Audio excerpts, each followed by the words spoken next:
সেখানে বলি number 1 rule যেটা, সেখানে হচ্ছে যে all non zero digit, all non-zero digits are significant। মানে তোমাদের ধরো একটা সংখ্যা দিয়ে দেওয়া হলো, যে সংখ্যার মধ্যে নন জিরো ডিজিটস রয়েছে।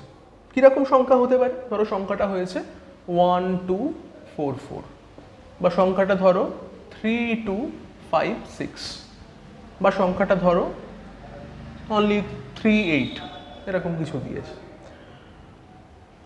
তো এখানে যে সংখ্যাগুলো দেওয়া রয়েছে এখানে কোথাও কোনো জিরো নেই।